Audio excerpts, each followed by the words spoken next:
The helm is in a much more confident cup frame of mind these days. After their sparkling show against Motherwell in the last round, United head for Lanarkshire again to face the last non-Premier side in the competition. Airdrie, though, are ready to do battle. The gloves are off. Or are they?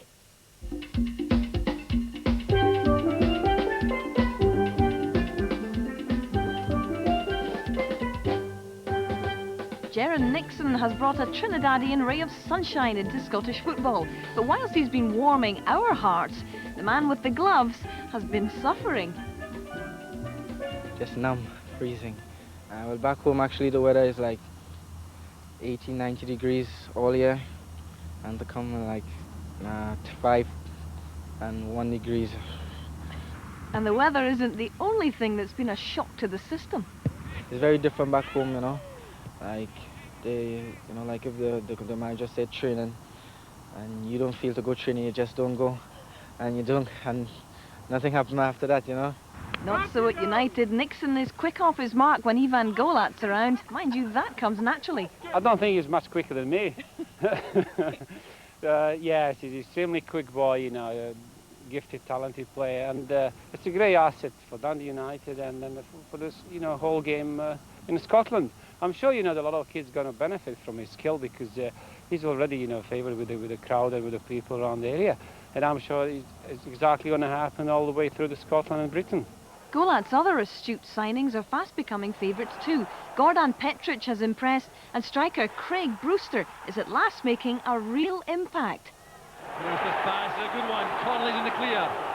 Playing it in early, looking at Brewster again. It's fine play by Brewster. It's a wonderful goal by Craig Brewster.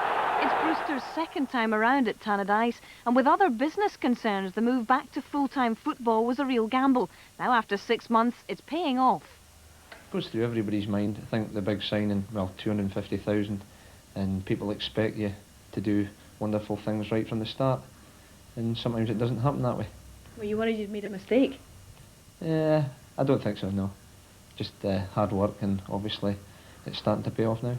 The manager's laid-back approach is paying dividends as well. If the replay date at Fir Park didn't exist in his diary, then tomorrow is a red-letter day. I must say, in the first season with President Belgrade, we won the cup. I was here when we went to Celtic in the cup, Winners' Cup, so it would be great if you know, I can repeat the same with Dundee United. Airdrie, though, have other ideas. Desperate to get back to Hampden after their heroics in the Cup final 2 years ago, they're the last lower division side in the Cup, with confidence well above their league standing. You know, I think everybody's got the taste of it, you know, and you want to get back to Hampden. The way the Cup's went this year, you know, there could be a few surprises. We fancy our chance against Dundee United. We've nothing to fear with them coming down here. They're not like coming to Broomfield. I think they would have rather avoided us. So if we can get the result on Saturday then get into the semi-final, then anything can happen. One man who's keener than most to extend his cup run is captain Jimmy Sanderson. Involved in the semi last time, suspension ruled him out on the big day itself. I think if there's anything I want in life now, it's to lead the team out in a cup final. You look back on anybody's career and you say, well, what was the highs and the lows? The highs were getting to the final, the low was no playing. So if I could get to a final and lead them out, I'd be the proudest man in the world. It took a replay against Dunfermline before Airdrie made it into the quarters. On the score sheet then was Ian Ferguson, who's played for 5 of the 8 teams left in the competition.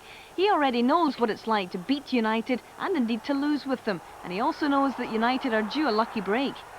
Jim McLean has moved upstairs, Ivan Golat has moved in. I guess there must be a feeling there that perhaps things are due to change for them. Well, obviously I think he thinks so, because he's been quoted in the papers saying that they're going to win the Cup this year, so and hopefully we can put a dampener on that Saturday and stand in his way. Obviously it'll be a very difficult game, but he seems very a very confident manager, and his team's playing with a lot of confidence, so it should be a good game.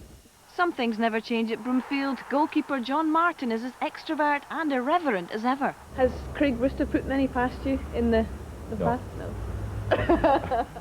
Well, perhaps the odd one, but what about Jaron Nixon from Trinidad and Tobago? He looks quite an exciting prospect. I thought you were going to say Trinidad there, but obviously no. The new lad up front next to him, maybe he don't like it coming here. You know, I'm sure it would be an experience for him. You know, coming to Broomfield. You know, I think the boys will probably warn him what it's going to be like come Saturday. Is that a promise, Andy? I think it will, yeah. I think he's in for a severe shock when he comes Saturday when he comes to Broomfield. Well, that's finally nailed the rumour that Gerard Nixon actually hails from Tranent.